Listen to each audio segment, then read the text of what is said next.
And what is that gift? That gift is productivity. That what if list turning into a to-do list is the gift of productivity that comes directly from your version of anxiety. Welcome to the podcast. How you doing? I'm doing great. How are you? I'm doing really well. Really looking forward to our conversation discussing anxiety. And your book has a really different twist when it comes to anxiety. You state the case that anxiety can either be good or bad depending on the case, depending on the person, which we're going to get into all those details. But let's start out really zoomed out and just define what you'd term good anxiety versus bad. Sure. Okay. Well, maybe can I start with just what is anxiety? Anxiety is, my simple definition of anxiety is that feeling of fear or worry typically associated with uncertainty. And so that makes it very easy to understand why levels of anxiety have gone up so dramatically recently with the global pandemic. And my book says that there are different kinds of anxiety. We're all familiar with bad anxiety. That anxiety just feels like a weight around our necks, weighing us down, a weight on our chest, the kind of anxiety that we just want to kick out the door, that we don't ever want to see again. But I think the more surprising kind of anxiety is the title of my book, Good Anxiety. What is good anxiety? Good anxiety really refers to the fact that evolutionarily speaking, anxiety and that underlying physiological stress response that comes with it evolved to protect us. It's actually critical for our survival. So protection, survival, all good. All good. And even though I know none of you are saying, oh yeah, I feel really protected by my anxiety, the fact is that's its core function. And the reason why so many of us are not feeling protected by our anxieties because as a society, our anxiety level, the volume has been turned up so much that it's lost any of its good, protective, critical qualities. And so I wrote the book as an invitation to, and a step-by-step guide to turn the volume down and find those protective and essential elements of this key emotion of anxiety. And usually when anxiety comes up, it's in a negative respect, having, an intrusive force that's negatively impacting somebody's life. Yeah. But as you use that analogy of turning the volume down or turning the volume up on anxiety, insinuating that it's on a continuum, I'm curious, is there ever pathological anxiety that goes the other way, where somebody doesn't have that mechanism that is built in evolutionarily to protect us? Well, I think we can't turn up or down the volume of that evolutionary protection. Evolution is evolution, and anxiety absolutely evolved over the last 2.5 million years. But I think what that does get to is that there are very, very serious levels of anxiety, clinical levels of anxiety. This is a really important point because I didn't write the book as a cure for clinical anxiety. Clinical anxiety is debilitating. It needs medical attention just like a broken leg would. But instead, my book, Good Anxiety, is addressing the rest of us that have what I call everyday anxiety. Yeah, it's annoying. Sometimes, it could, prevent us from doing some of the things we want to do, but it is manageable. And so what I wanted to try and do is bring the power of neuroscience and the practical tools that everybody can use to turn that volume down on your anxiety and start to reap some of the benefits that come from a optimum level of anxiety in your life. And I think it's really important you made that distinction between clinical anxiety versus run-of-the-mill anxiety that we're all going to experience at different times in our lives. I'm curious, though, for somebody that is going down that clinical path and things are more severe, can they use your book as a tool and use the strategies in it to help them along with other tools on their tool belt? Absolutely. It's not like they can't use them at all. These tools are really available for everybody. It's just that if you do have debilitating levels of anxiety, this book is not the only tool that you should be using. But yes, these tools are basic. They are applicable to everybody.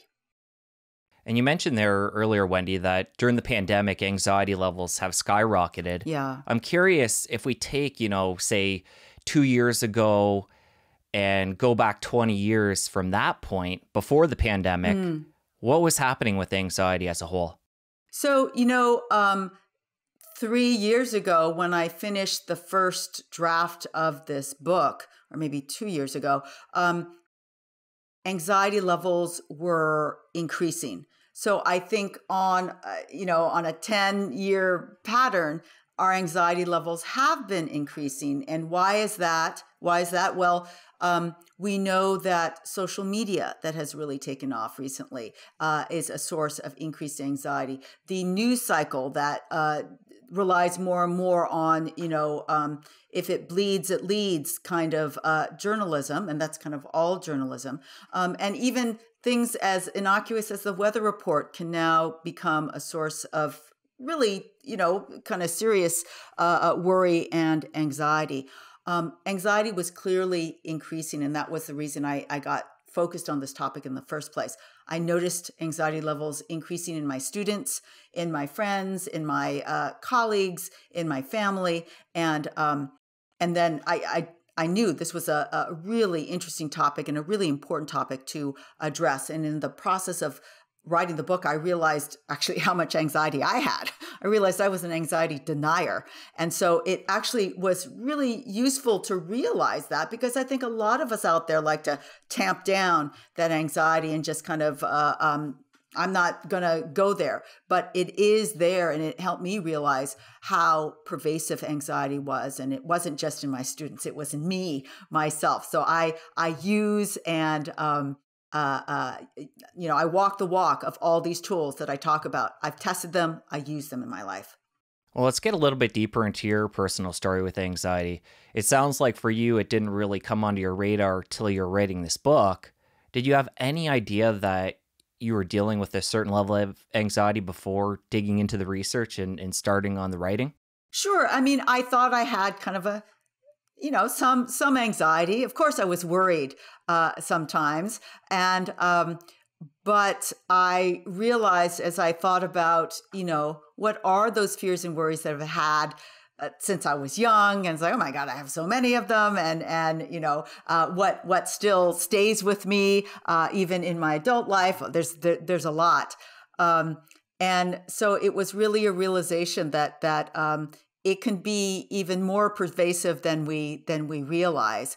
And it was a search for, well, actually, I must say that I think one of the unique aspects of the book is not only that it could be good, but there are gifts and real superpowers that come from our anxiety. And there's a reason why I came to that path to find those for the emotion of anxiety. And that was that I was in the middle of writing the book and starting to discover, I have a lot more anxiety than I thought. And dealing with these difficult emotions, what are they good for? What am I using it for? What am I doing it in a good way and the bad way? And in the middle of all of that, in the middle of writing the book, I experienced a terrible tragedy in my life. Both my father passed away, but then my younger brother passed away, both of unexpected heart attacks in three months from each other. And of course, I was, terrible grief. I had to stop writing the book. I had to deal with that. And in a sense, I had been exploring these difficult emotions of fear and worry associated with anxiety. But then I kind of felt like I was in some sort of terrible master class of the most terrible emotions that humans have. And the thing that I realized coming out of that tragedy is that there are really important, wonderful lessons and insights that come from the most difficult situations that we deal with and the most difficult emotions that we deal with. And that's what I was able to discover as I was recovering from these losses in my family. And they were profound. It was appreciation of my own life in a new way, appreciation of my family members that are still here in a brand new way. It was like, I describe it in the book, like, Dorothy coming out of her black and white Kansas house out to Oz. And it was then that I kind of got focused on, well, if I could find these new life lessons and new appreciations from a tragedy like the loss of my family members, what gifts can I find from the difficulties of the fear and the worry that come with anxiety? What is there? There must be something there. And the book would have been completely different had I not gone through this in the middle of writing it. But I needed to find something good from my anxiety that also increased after these events. And that is the origin story of how this book came to be the way it was written. Wow. What a profound story. And so sorry to hear about your family. That's just so incredibly sad. And Thank you. how long ago was their deaths, just to put things in a timeline? 2.5 years ago. And you mentioned, I like your analogy there of Dorothy when it goes from black and white to color. Do you find, Wendy, that it's been, 2.5 years now? Does that stick with you, or is it something that you need to, take some time set aside and incorporate to keep that fresh and to keep that top of mind? Because you're talking about all these profound lessons. You don't want to lose that even as time goes down. Yeah. Have you found that they've stuck with you? And if not, what have you done to, keep those lessons top of mind? They have stuck with me, but I must say you're absolutely right. I want to keep that appreciation up, because it is a beautiful thing to be able to appreciate these moments in your life. And I'm reminded every time I have a conversation with my mother, with my sister-in-law, with my niece, and that we went through all of this together. It absolutely brought us closer, and I think we all have a greater appreciation of each other. So it just takes that of. I thinking back on what our relationship was before versus now. Not that it was terrible before, but when you go through something like that, so shocking. My brother was only 50 years old, and he was in the best shape that you could ever imagine, and it was just such a profound shock. It changes you when you go through something like that. And I'm happy to report that it really brought us closer together. So just talking to them, as I do very regularly, keeps that in mind. But it is very important to keep that appreciation up and that awareness up. For sure. And while you're going through such a challenging time, you mentioned the shock and the sadness, and there must have been so many different emotions. And I'm sure your anxiety skyrocketed at that time. I'm curious, did you adopt any tools, or did you have any tools on your tool belt from before that you prioritized to keep yourself, uplifted is the wrong word, but moving forward, getting out of bed in the morning and continuing to live your life? Yeah, there were. And in fact, after my brother's passing, I was also challenged with what was probably the most difficult thing that I've ever had to do in my whole life, which was give his eulogy. So there's that old saying that some people would rather, die themselves than have to give a eulogy. And there was nobody else to give it for the family but me. So I had no choice. And it was something that I always prayed that I never would ever have to do. And the thing that helped me get through it was my morning meditation ritual. It's a tea meditation ritual that I talk about in the book as one of the powerful tools to help you through anxiety. And what it helped me to do is clear my mind every morning while I was brewing and drinking my multiple cups of tea that I do. And what I found, and I was very worried every single day about what I was going to say and whether I was going to get through it without, bawling my eyes out, and whether I would be coherent in any way. But that meditation allowed me to open up, and without even thinking about it, it kind of wrote itself. And so, yes, the meditation is in there as a very, very powerful tool to deal with anxiety and fear that can come with anxiety. What I'm hearing you say is you made space through the meditation for the words to come to you rather than, feeling that pressure and trying Yeah. to, grind it out. Yeah. You took the opposite approach and let it come to you. I did. And it was, that was a ritual that I had established well before this. In fact, I remember the day that I got the call that my brother had passed away. I was in the middle of a tea meditation. And so it played a big role in my ability overall to just deal with that. And yeah, I never would have, thank goodness that I had that, for this big task that was becoming, the biggest weight in the world on my shoulders. Like, what am I going to say? But it really did come to me. And yes, I let that space open, and I was very, very grateful that it worked out that way. And how did the eulogy go? It was the best talk I've ever given in my life, I think, because it came to me just very, very organically. So yeah, it's it was the hardest talk that I ever gave in my life, but I think it was, maybe the best talk isn't the right word. It was the most important talk that I gave in my whole life. And I give a lot of talks. So I was very happy with how it turned out. That's beautiful. That makes sense.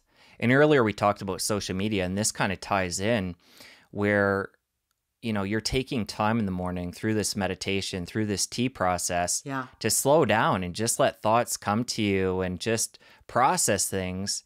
And now in today's world with social media and smartphones, that is a real luxury for most people, myself included. And I know this, and I've been working on it for a long time. It's like there is always something we can be doing and checking, connecting. Yeah. So how do you go about using social media, the internet, in a healthy way without letting it come in and take over? Well, I'm so glad you asked me that, because while, I just published a book, and I'm trying to build my audience so that, I can send them all the links to this Ultimate Health podcast that will come out very, very soon. But what I do explicitly for my own use of social media is I've chosen topics that really bring me joy. Okay, sometimes I like to look at jewelry and jewelry stores, but the other thing, as you might not be surprised to hear, is that I love tea ware, like teacups and teapots, and I've always had a love of ceramics. So I ended up over the years just building up this set of pottery and tea. You'd be shocked at how many people are really into like pictures of their tea setups every morning. And I love looking at that. It is so calming. I love appreciating the ceramics and the art of it. And so I only like those. So that always comes at the top of my feed. I also started to follow baby alpacas. So I get tea and ceramics and baby alpacas. And so that makes me happy. And so that's how I use social media for the positive. So we went into the meditation, that being a tool that you used, it sounds like before, right? Was that a regular practice before the passing of your father and brother? Yes, it was. I went on a big vacation when I turned 50, and I went to Bali, and I learned the tea meditation there. And so I've been doing it ever since. And so it was very well established before this happened. So what other tools did you use at that time that people can use in a time of anxiety where it's, they're feeling overwhelmed and they're under a lot of stress? Yeah. Meditation aside, what other tools did you use? So meditation is my number one go-to, but number two that's also very, very helpful is physical activity. So in my lab at New York University, I study the effects of physical activity on the brain. And one of the most consistent, powerful reliable effects is decreasing of negative mood states. Even a single, body movement session of 10 minutes can decrease anxiety levels, decrease depression levels, decrease hostility levels. It also improves positive mood state levels. So it's every morning after I do my tea meditation, I work out. And so that is how I start my day every morning, including on the weekends. So those two are really, talk about emotional regulation and kind of getting your brain set up for the day. Two really powerful things. Again, you do not have to become a marathon runner. I'm talking about walking outside, a little power walk, or just a walk to get your heart rate up a little bit. That can modulate your mood and get you those good feelings. That's why you feel good after going for a walk when you just can't take it anymore in the office. And Wendy, since you're such a true expert in this area, talking about exercise and the effects on the brain, let's get into the physiology. So we know it can help with mood, but let's talk about what's happening on a microscopic level when we start exercising on a regular basis. Okay, so let's start with the immediate effects of just moving your body for 10 minutes. So what I'd like you to visualize is that every single time you move your body, you are giving your brain a wonderful bubble bath of neurochemicals. You're releasing a whole bunch of helpful, powerful neurochemicals, some of which you've heard of: dopamine, serotonin, noradrenaline, endorphins. That is why we feel better. That is why our anxiety goes down and our depression goes down. But other powerful neurochemicals, including growth factors, are also being released. And while the growth factors are not known to do anything, right after your workout, imagine giving your brain this bubble bath regularly, day after day, week after week. Those growth factors do something really extraordinary. Those growth factors are going to a brain area called the hippocampus, critical for long-term memory. And they are stimulating brand new adult brain cells to be born with higher levels of this growth factor. And so the hippocampus, critical for long-term memory.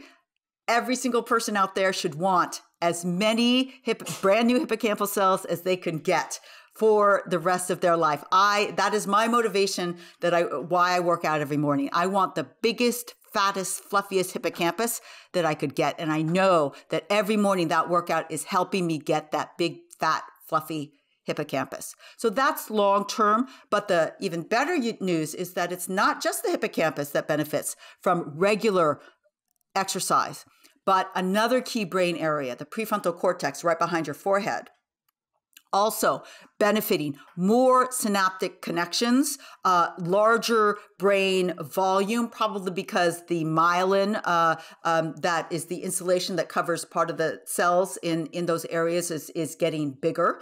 That is a brain area critical for focused attention, decision making.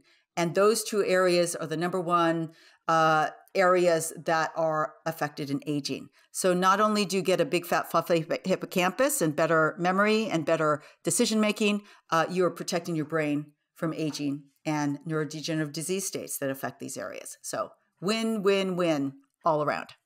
And you mentioned how in the morning you like to stack your meditation and exercise. Yes. Is there any overlap when it comes to the physiology that create those benefits that come from those two separate modalities? Yeah, that's a great question. And there are overlap, although it's unclear whether the absolute mechanism is identical. We're starting to identify the literal pathway by which moving your body and exercise can increase this growth factor in your brain. I mean, how does that happen? What is being stimulated exactly? And it turns out that there are factors in your muscles and factors in your liver that get activated with exercise that stimulate the release of this growth factor that then goes into your brain.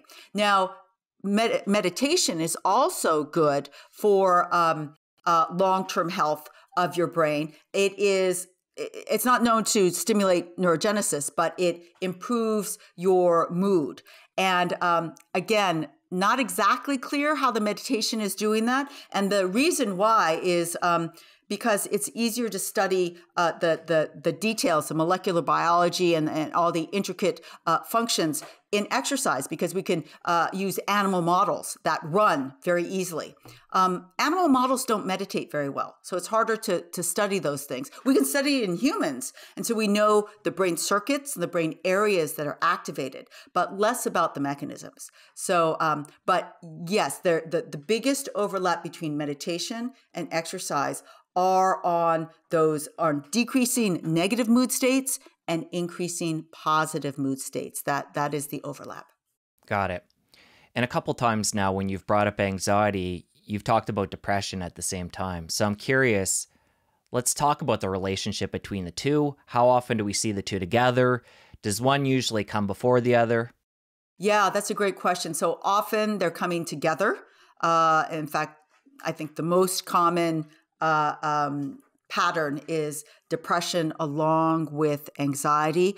Some of the same brain circuits are involved in both, but there are differences in the actual emotional feeling of anxiety versus depression, and they can be addressed with similar approaches. As I just said, exercise can decrease both depression and anxiety, feelings of depression and anxiety. And that's probably because exercise is increasing the same neurotransmitter systems that the drugs work on to, help our anxiety and depression levels. Those antidepressive drugs are increasing serotonin and dopamine, and that is what exercise does, and that's helping both our feelings of depression as well as our lowering our feelings of anxiety. And when it comes to diet, was this a piece of the puzzle for you when you went through that challenging time with the two deaths in your family? Did you end up doing any research, changing things up in that realm? Yeah. And then also, what do you recommend with other people who are going through these challenging times and they're under a lot of anxiety? Is there certain dietary recommendations you can make or certain things that people should avoid? Sure. So I must say that I think that my diet was pretty good and healthy and stable, and I've always adhered to a basic Mediterranean-like diet. So not a lot of red meat, a lot of fish, vegetables and fruits, and not a lot of processed sugar. And so I basically stuck with that. That wasn't the main thing that I needed to.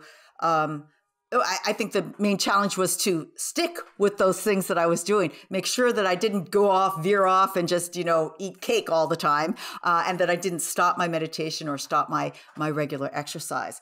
And I think it's, food is very comforting. It's always, I love food. It is comforting to me, and it's easy to indulge and high sugar content thing. And I have a particular predilection for really bad for you potato chips. So that's the thing that I really have to be careful of. But sugar, I think, is the one thing that is also very addictive and can deregulate your mood as much as exercise can bring it down. Too high levels of sugar can be detrimental for lots of different reasons. You eat it too late at night and it could affect your sleep, which will then affect the whole rest of your day, as we all know from personal experience. It can, hype you up, just like too much caffeine is also not recommended if you're going through a very, very stressful time. It can just put you on edge even more. But I think the best overall recommendation for people that are going through difficult times, like the ones I described, or so many others, is to think about the healthiest foods. Even though you might crave that whole box of chocolates, in fact, overall, you will feel better, you will sleep better, you will digest better if you stick to that basic Mediterranean, lots of fruits and vegetables and very colorful diet that I think is the best basic diet out there. And when somebody is going through a difficult time or extremely difficult time, any other tools that you want to bring up that can be helpful to keep in mind and to experiment with? Sure. I mean, there's lots of, one of the things I'm proudest of in my book is the third part of the book is called How to Worry Well, a whole list of not just surveys to show you where you are on the anxiety scale, but lots of tools. And those tools range from positive self-tweeting that I stole from Lin-Manuel Miranda, who published a book about the positive self-tweets that he gives himself in the morning and the evening. And I just thought, that is such a great idea. You know, can you do a family event of positive self-tweeting? And he just seems like, not that I know him personally, but from all his interviews, he just seems like that kind of personality that would do that.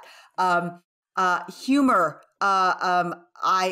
One of the things that I got into over the pandemic is reading biographies of comedians. Comedians are very, very smart. They're great writers and funny books, but you also see that relationship between pain and humor.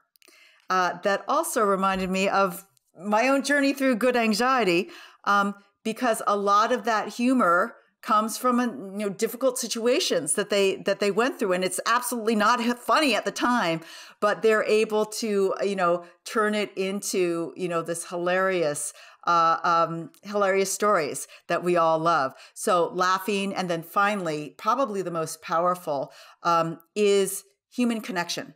So as I said, I got closer with my family, with my friends.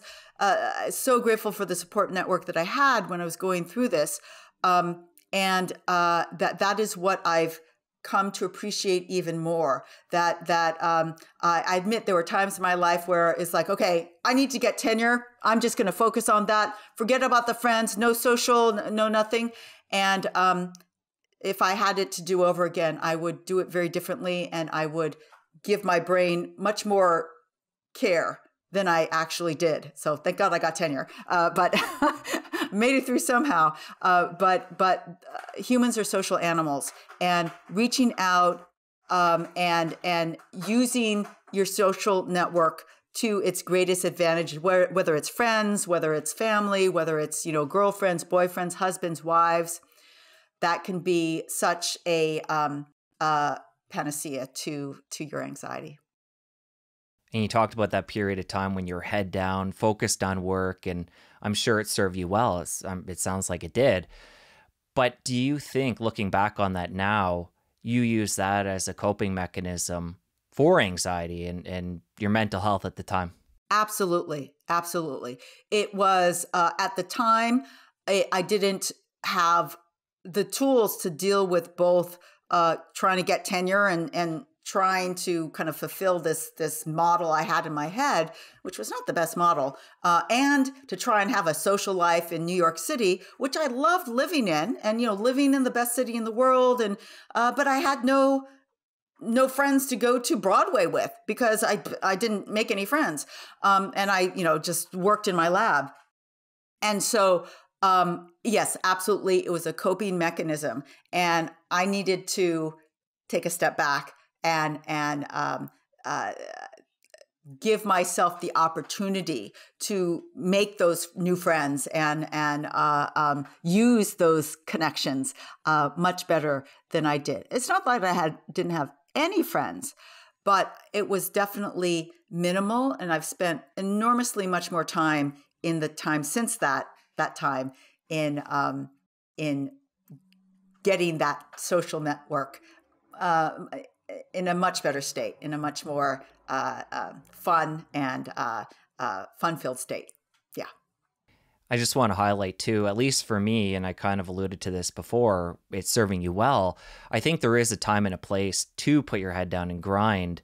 There are different chapters in our life. And for me, like when I was going to university and chiropractic college after that period of time, it was like I had to focus on the schooling. And maybe when you were working on getting your tenure, you had to do what you had to do. Yeah. And now you're in a different place where you can, invest more time in your relationships and let that blossom. So I just want to throw that out there for somebody who's feeling like, how do I do that right now? I'm like knee deep in a new job or this education that I'm getting. Mm-hmm. It's important to consider where you're at in your life at that time. Absolutely. That's a great point. But I must say that I think for a long time, I was more unbalanced in that period. Maybe it was fear of making new friends. That is one of my longest existing anxieties, is social anxiety. So instead of going through the anxiety of trying to make new friends, I mean, what if they reject me? That would be awful. I did what I did really well, which is put my head down and work, which, don't get me wrong, it got me really, really far in the academic route, but it left me very, very unbalanced. And that's what I wrote about in my first book, Healthy Brain, Happy Life. And finding a way to rebalance myself started with, first gaining 25 pounds and then losing 25 pounds and realizing, oh my God, look at what exercise is doing for my brain. So yes, it was definitely a journey. And I benefited from that head down, work hard. But again, if I was going to give my 25-year-old self or my 18-year-old self in high school, in college, advice, it would be spend more time with your friends. Spend more time putting that energy in to create a friend network. You don't have to party every weekend. I'm not talking about that. But those friends, as I'm learning now, are such a joy to one's life. And so I needed just a little bit more of that. Then it would have been better balance. More balance. Yeah. Makes sense. Let's talk about that point in your journey when you gained 25 pounds. Where along the timeline was this, and what was going on in your life at that period?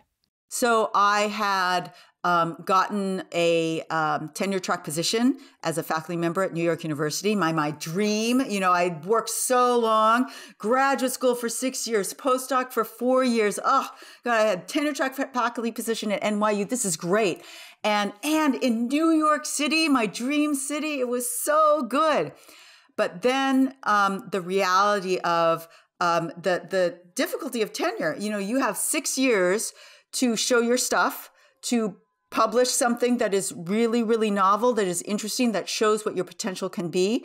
And at the end of that 6 years, it's either, okay, you can join the club, or we kick you out and you're humiliated for the rest of your life. And that is my interpretation of what it was. So I don't know, 3 years into that process is when I really started getting worried. And that's when I really put my head down, and I didn't do anything but go from my office to my apartment, getting takeout on the way, eating a lot of takeout, not doing anything but work 7 days a week. And surprise, surprise, I gained 25 pounds without even thinking about it. And I didn't know how to. Well, first I needed motivation to lose that 25 pounds. And I had decided to give myself a vacation. I didn't have any friends at the time, so I went by myself on this river rafting trip to Peru. Beautiful, lovely. I loved it. I met such great people. It was great. But I realized that was my wake-up call, because I was the weakest person on that whole trip. I had no upper body strength. It's like embarrassing. Everybody else, I tried my best to help carry those packets, but I really wasn't very strong. And the day I got back from that trip, I went directly to the gym and I said, okay, that can never happen again. I am going to get myself back into shape. And so, it didn't happen overnight. A year and a half, 2 years later, yes, I lost the weight, felt so good, like night and day. And at the same time, I started meeting lots of new people at the gym, because finally I got myself out of that habit of just not doing anything else but work. So that was a huge benefit as well. But there was a aha moment where, or it wasn't really aha, it was like, what's going on? My brain was working better. I was in a much better mood. I think everybody in my lab was just so happy that I started going to the gym. But that was a real science breakthrough moment for me, because I realized that it wasn't just a fluke, that this seemed to be happening. The only thing in my life that I changed was going from couch potato workaholic to regular gym goer.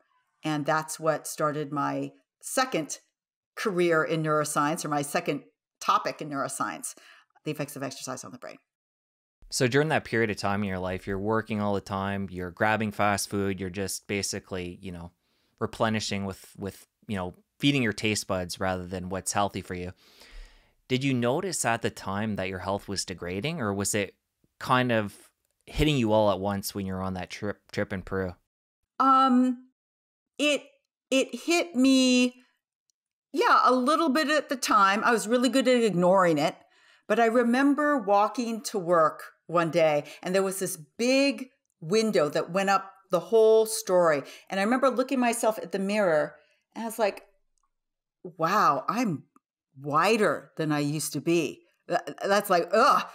That was the first wake up call. The second wake up call was on the trip when I was really, really weak, and then that was too many wake up calls. And so then I said, okay, I grew up in California. I knew what it's like to be active, and I knew that I was not active, but I ignored it for a long time. So that's what led me to join the gym, and then I loved it. I mean, I was lucky that I loved going to class. I loved going to dance class, kickboxing class. I found all these classes that I loved, and so that made it easier. Yeah, I think my whole body was like, "What took you so long? Don't you feel better now?" So we went deep into how work can be used as a coping mechanism in an unhealthy way if your mental health starts degrading. Let's talk about some of the other common pitfalls that people might not even realize who are suffering right now with anxiety, and maybe they're pushing it aside or covering it up by using an unhealthy coping mechanism. Yeah. So, I mean, as I often do in my books, I'll just use myself, and that is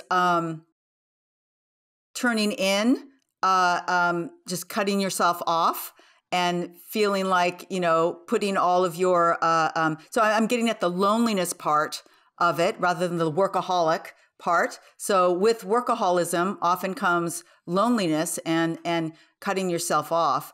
And you don't realize that is detrimental, that you are and we are such a social species. And that's not to say people can't be alone sometimes. I enjoy being alone sometimes too. But at some point, clearly at certain points in my life, I was alone way too much with not enough social stimulation. And I think that is very, very bad. I think letting the other thing that could be very anxiety provoking that you might push to the back burner is also kind of on the flip side, your relationships with your family that could be more anxiety provoking than loving. Your relationship with your work environment that is such a big proportion of your day. Are those good relationships? Are they toxic relationships? Are they relationships that can be improved? Those are challenging things. Some people don't know how to approach. I don't know how to have the conversation with that mean person that I never got along with, but is kind of making my life a hell. Those are common anxiety provoking situations that either people have a hard time knowing how to have those difficult conversations, or just flat out just don't want to do it and just push it to the back burner. And using your example there, when you became more socially isolated, was it the fact that your anxiety had crept up and then it made you want to become more isolated, or were you just naturally isolating yourself and that heightened your anxiety? It's a chicken or egg kind of thing, but I'm curious how that started for you and how you got out of it. So I think that it started with this drive. I really thought that my best benefit or the thing that I could benefit most from is the fact that I didn't have anything to take me away from work.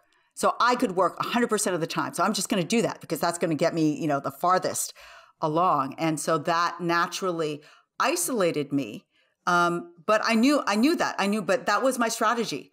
And so I put that on myself. I brought that on myself, and it just kind of spiraled. It happened both at once. And did I really know I felt lonely? No, I was trying just to work as much as I could, and I didn't think about that so much. But it did start to weigh on me as a dissatisfaction. There's like something wrong. How come? Actually, it happened after I got tenure. I was 25 pounds. I did get tenure. And it's like, it wasn't quite as earth-shattering as I thought it would be that I have tenure. It's like, is this all? Where's the parade? I mean, I worked so hard. And now I'm 25 pounds and I don't have any friends. And I have some really interesting things going on in the lab. It's like, I should be more happy. I should be more satisfied. There's something, and then that goal was over. The goal finished, and I got it. And so that's what, made me think more. I also had more time because I didn't have to pass this test anymore. It's like, oh, you know what? I'm not happy. Why is that? And I had started going to the gym, and I could tell that social interaction was really helping. But I also had social anxiety, and it was always hard for me all my life to make new friends. So that is when I used a life coach, a professional life coach, to help me look at where I was doing well and where I wasn't doing well in my life. That was a great insight. Sometimes you just need somebody else to give you a neutral view of where you should be focusing, where you can take your foot off the pedal, and that was really helpful. So all of that together really got me going in a better direction. And I could see how this could be, a trap for a lot of people when they get into that mentality of work, work, work.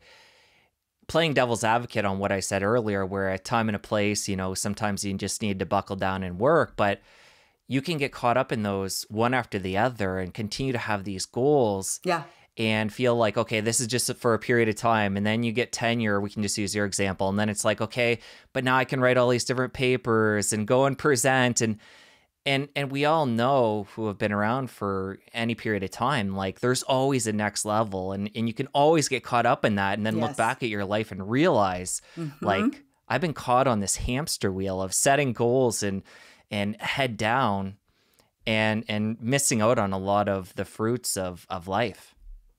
It's true. I mean, that is a classic issue that causes a lot of anxiety. I mean, it did cause an enormous amount of anxiety in myself, that anxiety that I ignored, and said, no, I'm fine. I'm fine. I have tenure. I'm doing great. That was my other strategy that I used.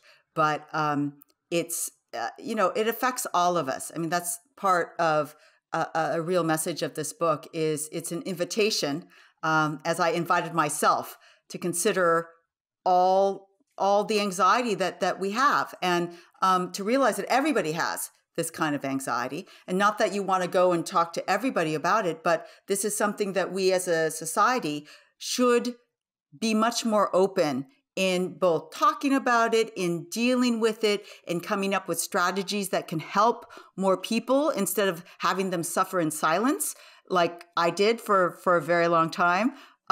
What can we do? And that's where mentoring programs come up. This is where groups of discussion groups of non-tenured faculty, or whatever, new employees come up. So you can have a venue to start talking about the issues and obviously coming up with solutions and sharing strategies and tools.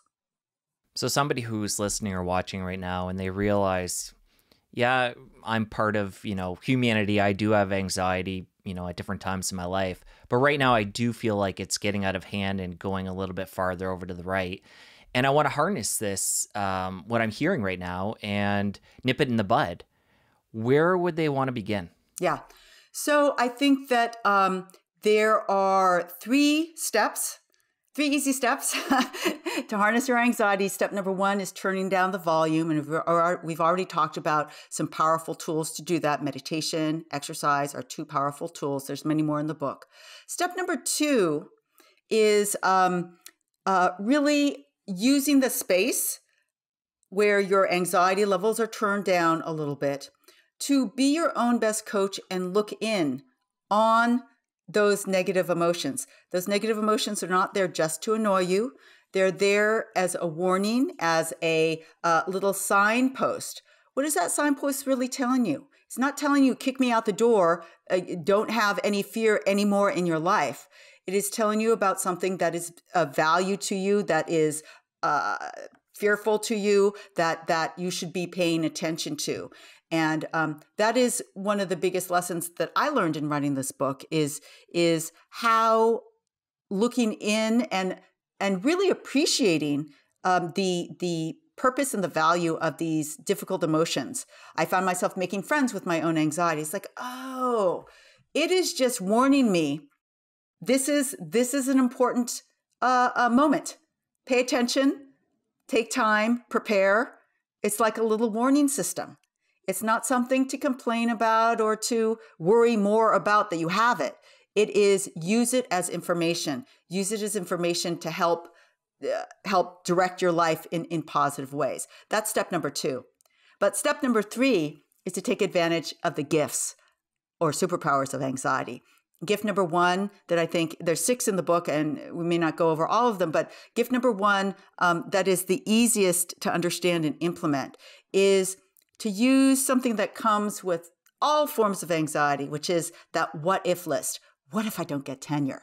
What if that faculty member doesn't support me? What if, that paper doesn't get accepted or fill in your own what ifs. We all have them. And for me, it hits me right before I'm trying to go to sleep and it's going to feel so good to sleep. And then suddenly, I have all these what ifs. So, again, going back to the theme that anxiety and that worry is telling you something useful about yourself, about your situation. The gift is to turn that what if list into a to-do list. You're worrying about things that typically are important for you, including global warming. It is important for you. And you might say, well, how do I to-do for global warming? Well, there are 100 things in my kitchen that I could replace with other things that are not 100 things because I've already replaced a lot, but there are things in my kitchen that I can replace that are renewable, that do not contribute to that. All these little things are things that I would put on my to-do list if one of these existential problems come up on your what if list. A lot of the to-do lists are things that you can address. I'm going to talk to this person, this person, this person. I'm going to get advice from that person. And what is that gift? That gift is productivity. That what if list turning into a to-do list is the gift of productivity that comes directly from your version of anxiety. So that is the simple 3-step to harnessing your anxiety. Turn the volume down, look in on those difficult emotions, and take advantage of the gifts. So let's go over that gift, the practical example you gave there. So say you're somebody like yourself and you're laying in bed and you're trying to get to sleep and all these what ifs are crawling in.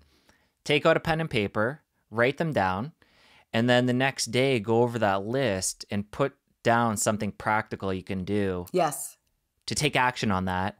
And the gift within it is the fact that if we're feeling anxious about that, it is something important for us. So it's something we should address. So we're using it as basically like a compass to what matters to us and what we need to act on. Exactly. Also, as anxiety has evolved, anxiety was, it is a response to a threat. And you do something for the threat. You run away or you fight it. And so the act of doing something, putting that to-do on and actually doing it helps resolve that feeling of anxiety because it's putting an action on that particular worry, that particular threat that came up as a what if. So there's lots of different reasons why that to-do list is not only useful and productive, but it is it's satisfying. I often hear about the importance of when certain feelings come up that are not very comfortable, to not just block them, maybe put on Netflix and watch a show and pretend like it's not there, or have a glass of wine, or we could think of a whole bunch of different outlets, but to actually sit with those feelings, those emotions, and just let them process, which reminds me of your practice in the morning, your tea, Yeah. where I'm sure a lot of different things are coming to you and you're taking the time to process them and, let them work through your psyche rather than try and push them away. So I'd love for you to talk on the importance of that. Yeah. So for me, the morning tea meditation is a moment to practice just being in the moment. I could guarantee you that every moment that I spend in meditation is a calm moment. There's nothing that, it doesn't matter whether I sent that email or I finished that thing that I said I was going to do. Everything is fine. All I'm doing is focusing on my breathing. The monk that taught me this tea meditation recommended that you always have live plants around. We were doing it outside, so there were all these beautiful plants around. So I literally put all the plants around, and I'll tell you a benefit of this regular morning tea meditation where I'm looking at my plants. I don't kill my plants anymore because I look at them every morning. And it turns out if you look at your plants, you notice whether they're drooping or not. So none of my plants have died since I've done this. And it contributes to being in the moment. Like, how are my plants doing? It's just checking in on this moment.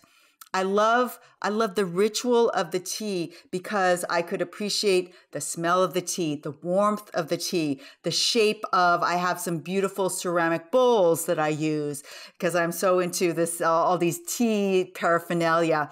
And it gives so many opportunities to just appreciate the moment, which we don't often have during the day. In fact, we never have during the day because we're projecting in the future or worrying about the past. And so it's a great practice to do that. And it really does keep you in the present much more during your day if you practice this regularly, or like I do every morning. Yeah, you took the words out of my mouth. I was going to say, you've been doing this for such a long time, it'd be hard really to tell, but do you find, or you're saying it is the case, like if you're doing dishes later, or if you're having a conversation with somebody, because you're taking time with yourself and being present, Yeah. you're finding that crosses over into your day-to-day life? Absolutely. In fact, it influenced one of the experiments that we're doing right now in my lab. We are looking in my lab for the shortest, doable, but most effective intervention for anxiety in college students, my NYU students. And so we're trying all the ones, we're just testing them out. How long did 5-minute meditation work? 5-minute chair yoga, 10-minute walk? What is that sweet spot? Because, you're not going to do it if it's a 45-minute, hit workout. Only a small number of people will actually do that. So trying to get really practical. And one of the things that we started to do, because I was very curious about this, is something called a mindful conversation, which is simply a conversation about, we chose a neutral topic. We didn't want a emotionally charged topic. So it was, you're supposed to come with a memory of your favorite vacation that you've had recently in the last 2 years. And my student researchers simply start out saying, we're going to talk about, just vacations. And I just want to share with you my vacation story. And they share with them a real vacation story and, something really personal, what it did for them, and ask the student to share theirs. And all my student does is listen carefully and really ask questions because they've listened so deeply. And I don't know whether it was because we did it last year during the pandemic and they were just used to information coming at them on Zoom all the time, but it turned out to be very anxiolytic. It really decreased their anxiety to be listened to in the moment. And so, yes, it influences all aspects of my life. We got into the practical aspect of that one superpower of anxiety. You mentioned there being 6 total. We won't have time to get into all of them, but let's talk about another one. Yeah. So My second favorite one is a superpower of flow. So flow is the psychological state where everything is going in the right direction. You are performing at maximum. You feel great. It's like effortless. And in the classic description, the psychologist Csikszentmihalyi describes it as, you're doing something at a very, very high level of performance. So I always imagine Yo-Yo Ma playing his cello on the stage of Carnegie Hall. And not every time, but that magical performance when everything just goes, he just plays it perfectly to his ear. That is flow, which is beautiful to think about, but also depressing because I'm never going to be able to do that. And so does that mean I'm never going to have flow at all? And so that's what I started out this chapter on flow with. And that's how I came to the concept for the book, Good Anxiety, of microflow. So microflow came as an antidote to this thing, this worry that I would never be able to have flow because I'm, not as good a cellist as Yo-Yo Ma. And it also came one day when I was in a yoga class and I experienced microflow. I was in the pose that I do best in yoga, which is Shavasana, the one where you just lay on the floor like a corpse. And so I was doing it really, really well. And I realized in that moment, I am flowing in the corpse pose because there's nobody that's doing it better than I am. Or, we're all doing it at this high level. And it's like, why not microflow? I was doing it so well. I was like, it was all flowing. I finally got through the class and I get to do this.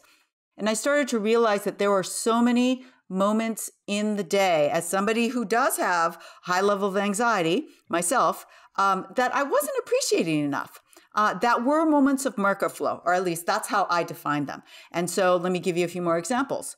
The green smoothie that I make every morning after I finish my meditation and my workout is I've kind of tweaked the recipe so that it is just the most delicious for me. And so every morning when I drink it is a moment of microflow.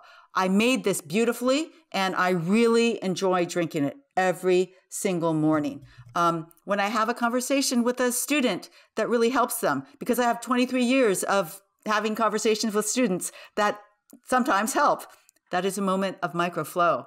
And so why is this a superpower? So everybody can have microflow, absolutely. Why is it a superpower or a gift for somebody with anxiety? And it is because of the psychological concept called the negative contrast effect, which basically says that your highs are higher when you experience the lows too.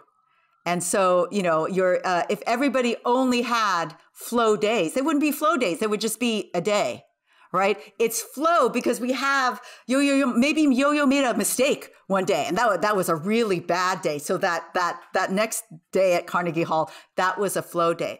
Well, for all of us that experience anxiety, those are difficult emotions. It's hard to be worried. It's difficult to be scared. But that will make that moment in Shavasana where all my problems went away. I made it through this damn class. I don't have to do downward dog anymore. And I could just, revel in this great pose. It makes that moment of microflow even better. So that is the superpower or the gift of microflow from anxiety. All right. I want to make sure I understand that fully. So because of the anxiety and having certain negative feelings, emotions, somebody with anxiety and dealing with that is going to feel the highs maybe more than somebody that isn't. Exactly. Because they've experienced the other side of the spectrum. Yes, exactly. And to be practical about this, how do they go about utilizing it? It sounds like for you, you're taking time to be present throughout the day and being grateful for small moments. Is that kind of the practice? It is. That's exactly the practice. And all of us have that. And that I can tell you that I realized that I was just, skipping over them. They're just going over my head. Yeah. That's just whatever. That's just the smoothie that I always have in the morning. But, I actually really enjoy it. So no, I rebranded it as a moment of microflow. And, you can do, I challenge everybody listening to do the exercise of tomorrow, note down all your moments of microflow, including a warm moment with your pet, playing with your pet and, having a joyful interaction with your pet, having a joyful interaction with your spouse, with your kid, with your neighbor, enjoying what you eat, enjoying what you do, enjoying moving your body, enjoying listening to something beautiful, enjoying listening to Yo-Yo Ma. That could be your moment of microflow. So, and you can, try and appreciate that after a stressful moment to help de-stress. And that flow moment can help you kind of ease over and kind of recover from the anxiety that, again, happens to all of us. Wendy, I'm curious on a couple of the details there, that morning routine. Yeah. A, what goes into the smoothie? And B, what kind of tea or teas are you drinking? Okay. So, I was shocked when my smoothie recipe got into Mind Body Green or one of these things. Like, oh my God, they published my smoothie recipe. Okay, so here's my smoothie recipe. It is 1 banana. Oh, also important, kind of not room temperature, but not really cold. So I used to put ice in it, but now it's not ice, but it's room temperature banana, spinach, cut up celery, and half a green apple. And it's nice and green and kind of bright green. And the banana just gives it that enough of a sweetness so that, and it's also nice and creamy because of the banana. So that is my favorite morning energy smoothie. And teas, I was introduced to this kind of tea. It's called pu'er tea, which is fermented tea from China. It comes in these cakes. It's like a tea cake. And it is like the red wine of tea. It is aged. It can be very expensive, but you can get some, not so expensive, but still delicious kinds, and very, very rich flavor. It's not like it tastes like coffee, but it has a very unique flavor that I never had before I met this tea monk. And there are so many different varieties in China. So I've learned a lot about different tea varieties, but my favorite is this pu'er tea. I love pu'er as well. I haven't had it in a while, but it's right up there with my favorites. Yes. Do you drink coffee at all? No. The coffee caffeine really keeps me up for way too long every night. So, but somehow the pu'er doesn't affect me. As long as I drink it in the morning, I'm good. Got it. All right, let's get into another superpower. We've covered 2 now. What's another area where somebody with anxiety can use that to their advantage? Okay, so now I'm going to give you my favorite superpower, which is the superpower of empathy. And so this superpower I discovered when I was thinking about the anxieties that I've had for the longest in my life. And as I mentioned several times, it's social anxiety. So as a young girl, I was very shy and awkward and wallflower-like. And I had many, many years of I studied really hard in school and I wanted to interact in class more. But of course, I was afraid of not asking the right question or looking stupid. And so I had a lot of anxiety around asking questions in class. But as I was creating these superpowers and gifts, I realized that anxiety, my specific anxiety, turned into my superpower of empathy in the classroom, because I'm at the front of the classroom now. I'm the teacher. And I realized that even instinctually, from the very first class I taught as a graduate student, I would always make sure that I answered not just the students that raised their hands in class. That's great. Love those students too. But I knew there were a lot of students out there that were scared to ask questions and were much more comfortable just asking me, more privately. So I always made time for that. And I realized writing the book, it's because I had all this fear all these years that I did this, and I always made time for it. And it's not always the case. So I realized that your own particular form of anxiety can turn into a superpower of empathy. And all you need to do is think about those anxieties that you're most familiar with, that have been with you the longest. You know what it feels like. You know what it looks like. And when you turn that to the outside, you can easily identify somebody that might be going through that same anxiety. Reach out and help, just like I did with my students. So that is a beautiful gift that I don't know, something else that we need in the world more than more empathy for our own anxieties as a society right now. And what you explained there, taking it that next step and reaching out and helping somebody, that's compassion. That's And in your book, compassion. you talk about how empathy on steroids is what compassion is. So just to differentiate there a little bit. Yeah, exactly. And it's great because it is rewarding to practice compassion. And the other great thing that happens is that compassion and practicing compassion gives you a hit of dopamine. So come for the compassion, stay for the dopamine. It's a win-win situation. And coming back to this social anxiety you experienced, as a younger adult, it sounds like, and kid, have you ever thought about the fact that and it's kind of expanding on what you just said a couple minutes ago, but that being the driving factor for why you are so driven in your career and with work and accomplishing, have you thought about it being a way for you to be seen? Because as a kid, you kind of didn't want the attention on you? So you mean my social anxiety was a way of... Well, as a kid, just to explain that a little bit better, you're probably, you're obviously more withdrawn and not in the spotlight. Right. But maybe as you got older, this was your way to kind of taste that in a way that was comfortable for you. Have such big goals in the work realm, push forward, have accomplishments, and then have people, see you in that spotlight. Yeah. So, I had this weird thing. So it's absolutely true that I was very, very shy and wallflower. But at the same time, I had the secret desire that I always secretly wanted to be a Broadway star because my dad took me to Broadway all the time. And we went to all the shows in San Francisco when they came through. And I had the secret desire to be a Broadway star. And so, but of course I was too shy and I couldn't sing. I could dance a little bit, but it just wasn't going to happen for me.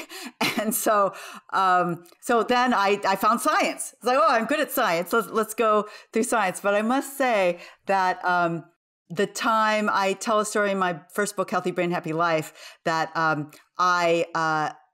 I started getting really interested in the effects of exercise on the brain. And so I said, okay, I'm going to teach a class on exercise in the brain so I could learn everything for myself and then teach the students. That's the best way to learn. You have to teach the students, then you will really learn it. But I thought, gosh, wouldn't it be fun to bring exercise into the classroom? And so everybody can experience the effects of exercise that I just experienced. So I ended up going to take teacher training to learn how to teach an exercise class in my classroom.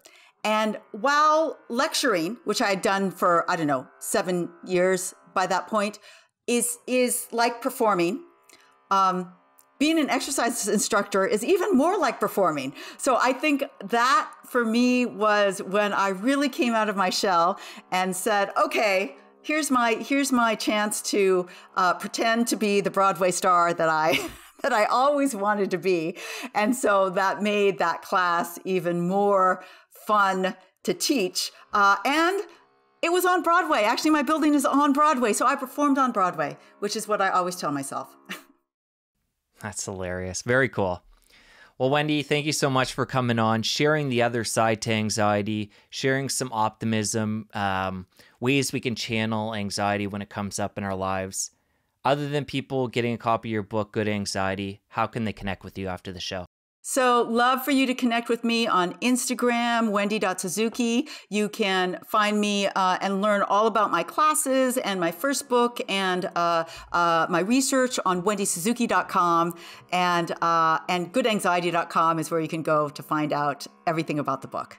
All right, I'm going to link it all up in the show notes. Wendy, really appreciate our discussion and appreciate you getting into your personal story and sharing your challenges and dealing with anxiety in a healthy way. So thank you. Thank you. This is a fun conversation. Really enjoyed it. I did too. Thank you.